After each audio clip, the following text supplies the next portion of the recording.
किया, शरीर में नया बल दिया। वो नया बल देने वाला परमेश्वर है। इब्रानियों की पत्री 4 अध्याय उसके 12वें पद में लिखा है, आप सब जानते हैं उस वचन को, वहां लिखा है परमेश्वर का वचन मरा हुआ है नहीं, परमेश्वर का वचन जीवित है। बोलिए परमेश्वर का वचन जीवित है, वो मुर्दा वचन नहीं है, उसमें जान है और वो प्रबल है, ऐसा लिखा है, मतलब सामर्थी है। जिस मकसद से वो भेजा जाता है उस मकसद को पूरा किए बगैर खाली लौटता नहीं। और आज हम वचन सुनते सुनते चंगे होने जा रहे हैं।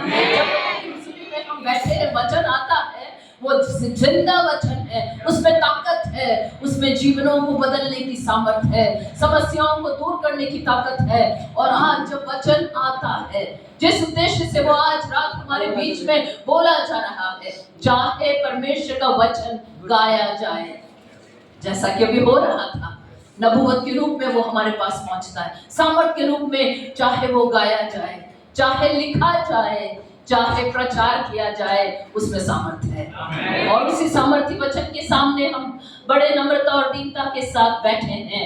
दूसरा राजा, पुराने नियम में दूसरा राजा और उसका 4 अध्याय, और वहां पर हम आराधना में और अधिक जाना चाहते हैं। आमेन। इसलिए हम जल्दी से संक्षेप में मैं कुछ बातों को जल्दी बोलूंगी, हम ज्यादा पढ़ेंगे नहीं वचनों को, लेकिन आप घर जाकर या तो लिख सकते हैं बाइबल में, ताकि घर जाकर बाद में पढ़ें। दूसरा राजा उसका 4 अध्याय और उसके 8 से लेकर नीचे के पदों में जब चलते जाएंगे, उस अध्याय में एक स्त्री का वर्णन है। और ये स्त्री एक शुनेम नाम के स्थान में रहती है। उस स्त्री का नाम बाइबल में नहीं लिखा हुआ है। उसको शुनेमाइट वुमन या शुनेमी स्त्री, जिस शहर में वो रहती है, उस शहर के नाम के साथ उस स्त्री का परिचय है। और यहाँ पर वो जो स्त्री है, बड़े परमेश्वर का भय मानने वाली एक औरत है, प्रभु के दासों की बहुत खिदमत वो करती है, बदले में कुछ अपेक्षा नहीं करती। बहुत दिनों तक एलीशा जब उसके पास आकर उसके घर में रह रहा है, सारी सुविधा और प्रबंध है, तो एक दिन एलीशा सोचता है उसके लिए कुछ किया जाना चाहिए। तो वो पूछता है उससे कि तेरे लिए मैं क्या करूं। 13वें वचन में वो स्त्री का उत्तर मुझे बहुत पसंद है। वो स्त्री कहती है, क्या कहती है, 13 वचन के आखिरी भाग में वो कहती है, मैं तो अपने ही लोगों के बीच में रहती हूँ। और दास का, नबी एलीशा का प्रश्न ये है कि तू मेरी इतनी सेवा टहल करती है, तो बदले में मैं चाहता हूँ कि तेरी कोई बात हो, उसको तू मुझे कह दे ताकि मैं तेरे लिए कर सकूं। लेकिन ये स्त्री का उत्तर है, मैं तो अपने ही लोगों के बीच में रहती हूँ। उस जमाने में कहने का एक तरीका है जिसका की अर्थ है कि मुझे संतुष्ट हूं मैं अपने जीवन में, मुझे किसी चीज के लालच या जरूरत नहीं है, मैं पूरी संतुष्टि की अवस्था में हूं। इस कथन का अर्थ वो है, अर्थात ये स्त्री ने इस प्रभु के दास की सेवकाई, पहुनाई बदले में कुछ पाने के उद्देश्य से नहीं की है। वो परमेश्वर से प्रेम रखती है, वो परमेश्वर को प्यार करती है, बदले में मैं कुछ पा लूंगी, इस अपेक्षा से उसकी सेवकाई नहीं है। उसकी सेवा का मकसद सिर्फ एक है कि वो जीवित सामर्थी परमेश्वर है। चाहे मेरे जीवन में कुछ अच्छा हो या ना हो, चाहे मेरी संतान हो या ना हो, कैसी भी परिस्थिति क्यों ना हो, लेकिन मेरा जो दायरा, the sphere of the influence जो मुझे मिला है, मेरे जीवन के दायरे में जहां मैं प्रभाव डाल सकती हूँ इस जीवित परमेश्वर के लिए, वहां मैं प्रयोजन में आऊंगी, मैं उपयोग में आऊंगी। बदले में कोई अपेक्षा मैं नहीं रखती। प्रभु का दास उसको आशीष बोलता है कि अगले साल तुझे एक संतान होगी, और वो जब वायदा उसको मिलता है उसके अनुसार उसको एक संतान भी हो जाती है। और भी वचन में लिखा है वो बच्चा बढ़ता गया 19वें पद में। और एक दिन जब वो बच्चा थोड़ा सा बड़ा हो गया था, ये बहुत पैसे वाली धनी औरत है, कुलीन, उसके विषय में लिखा है वो कुलीन स्त्री है, धन संपत्ति, जमीन जायदाद इनके पास है, पति बहुत उम्र दराज था, लेकिन फिर भी परमेश्वर ने चमत्कार करके, जब असंभव उनके जीवन में था, उनको एक संतान परमेश्वर ने दी। और ये अपने पिताजी के खेत में उनके संग खेत में गया हुआ था। अचानक गर्मी के कारण हीट स्ट्रोक है क्या पता नहीं, लेकिन उसने अपने सिर को पकड़ लिया और उसने कहा मेरा सर, और एकदम गिर पड़ा। सेवक उसको उठाकर उसकी माँ के पास लेकर आए। वो अपनी माँ की गोद में बैठा था, लेकिन 20वें वचन में लिखा है कि वो दोपहर तक वैसा बैठा रहा और फिर मर गया। ये कैसे संभव है? ऐसा सवाल शायद स्त्री के मन में हो सकता है। उसके हृदय में क्या उठ रहा है उसका कोई वर्णन यहाँ नहीं है, लेकिन स्त्री ने तुरंत उस बच्चे को उठाया। एक ऊपरी कोठी उसने प्रभु के दास के लिए तैयार की है, जहाँ बिस्तर है, मेज है और दीवट है, और वो तुरंत उस बच्चे को ले जाकर उस प्रभु के दास के बिस्तर पर उसने उस बेटे को लिटा दिया और तुरंत एक सेवक को भेजा कि अपने पति से कहे कि एक गदहा मेरे लिए जल्दी से भेज दे।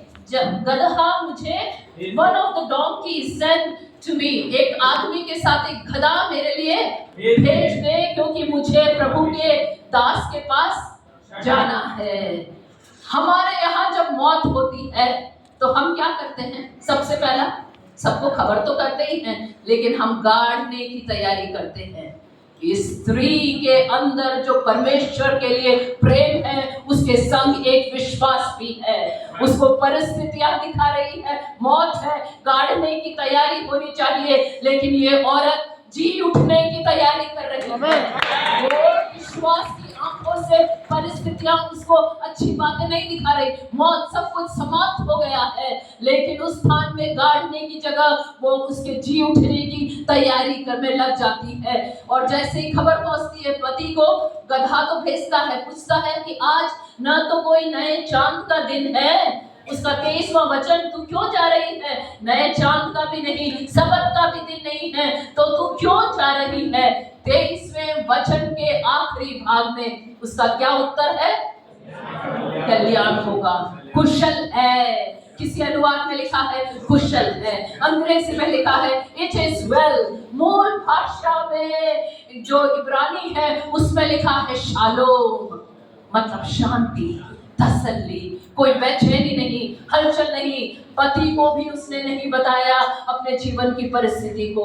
उसके जीवन का ऐसा दृढ़ विश्वास है कि मेरी आंखें जो मुझे दिखा रही है उससे परे विश्वास वही है। जब आपकी आंखें और स्वभाव जो आपको दिखाती है उससे परे जब आप देख पाते हैं, वो मरे हुए बच्चे की लोथ तो अपने सामने उसको दिखती है, लेकिन उसके ऊपर परमेश्वर की और उसकी आंखें टिकी है और उसको जिंदा वो विश्वास की आंखों से देख रही है। वो कहती है कुशल है। और पति को भी उसने बताया नहीं कि मैं अपना इकलौता बेटा मर चुका है। और बड़ी तेजी से, यदि आप नीचे के पदों को पढ़ेंगे तो बड़ी गति के साथ, बड़ी तेजी से वो जा रही है अपनी यात्रा में। कारमेल पर्वत पर जहाँ प्रभु का दास एलीशा मौजूद है, वहां की ओर रवाना होती है। दूर से उसको आते हुए देखकर एलीशा उसको दूर से देखता है और उसका सेवक जो गहेजी है उसको कहता है, मुझे लगता है सब कुछ ठीक नहीं है, कुछ तो गड़बड़ है। और उसको कहता है जल्दी दौड़कर रास्ते में ही उससे मिल ले। और वो 3 सवाल उस स्त्री से पूछता है गहेजी जाकर एलीशा के कहने पर, क्या सब कुछ तेरे साथ ठीक है? दूसरा, क्या तेरे पति के साथ तो सब कुछ ठीक है? और फिर पूछता है कि वो लड़का जो वायदे में तुझे मैंने परमेश्वर से कहकर तुझे मिला है, क्या वो लड़का ठीक है? और फिर एक बार विश्वास का कथन 26वें वचन में इस स्त्री के मुख से निकलता है, हाँ कुशल है। वो कहती है हाँ कुशल है, कल्याण होगा। वो अपने मुंह से जो विश्वास करने वाले हैं, आपके मुंह से आपकी विपरीत परिस्थिति में किस प्रकार के शब्द आपके मुंह से निकलते हैं, आपका क्या कदम है, ये परमेश्वर से आपके लिए चमत्कार को लेकर आता है। इसका विश्वास का कदम है कि मैं परिस्थिति को नहीं देखूंगी, हालात को नहीं देखूंगी, जो मेरी आंखें दिखाती है उसको मैं नहीं देखूंगी, लेकिन सही कदम मैं प्रभु के दास के पास जाऊंगी। उससे मैंने इस प्रतिज्ञा को पाया था और उसी के पास मैं चली जाऊंगी और मैं विश्वास की आंखों से इसको जिंदा होते हुए देखती हूँ।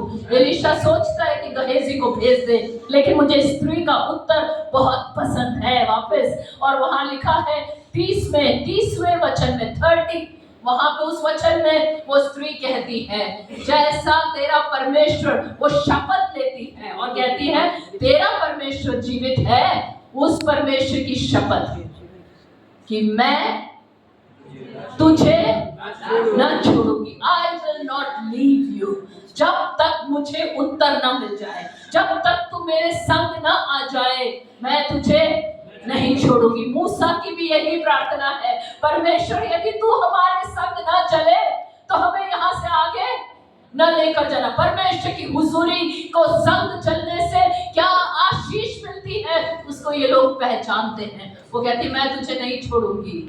और तुरंत एलीशा के दिमाग में एक बत्ती जलती है, उसको लगता है ये कथन तो बहुत सुना सुनाया है। क्यों? इसी दूसरे राजा के दूसरे अध्याय में 2, 4 और 6 3 बार खुद एलीशा ने इसी कथन को दोहराया है। दूसरा अध्याय, दूसरा आयत, चौथी आयत और छठी आयत, वहां पर क्या हो रहा है? एलीशा अपने गुरु एलिया के पीछे पीछे चल रहा है। क्या मकसद है जीवन में? कि पर जो अभिषेक एलिया के ऊपर है उसका दुगना अभिषेक मुझे मिलना चाहिए। वो बड़ी कलीस, उसके पास बहुत नबूवत की दल है, बड़ा बाइबल स्कूल है, मरने के बाद वो सब मेरे नाम हो जाना चाहिए। ये एलीशा की प्रार्थना नहीं है। एलीशा के मन के अंदर एक ही मकसद है, वो चाहता है कि जिस परमेश्वर ने मेरे गुरु, मेरे स्वामी एलिया को सामर्थ के साथ इस्तेमाल किया है, बस मुझे उसका दुगना हिस्सा मिल जाए। वो परमेश्वर की सामर्थ अगर मेरे ऊपर आ जाए, यही प्रार्थना। हमारी प्रार्थना आज प्रभु की हुजूरी में क्या है? वो परमेश्वर की सामर्थ। तो 3 बार इसी कथन को एलीशा ने दोहराया कि तेरे जीवन की शपथ, मैं तुझे नहीं छोड़ूंगा, जब तक वो अभिषेक नहीं मिल जाता मैं तुझे नहीं छोड़ूंगा। और वो दुगना अभिषेक की चादर एलीशा के ऊपर गिर गई जब एलिया उठा लिया गया। और तब एलीशा समझ गया मुझे तो जाना ही होगा, क्योंकि इसका विश्वास बड़ा है। आप अपने विश्वास से, क्योंकि बाइबल में लिखा है विश्वास के बिना परमेश्वर को प्रसन्न करना अनहोना है। लेकिन यदि विश्वास से आप मानते हैं और कहते हैं हाँ मैं मानती हूँ कि वो जीवित सामर्थी परमेश्वर है, वो मेरे लिए अद्भुत काम कर सकता है, तो अपने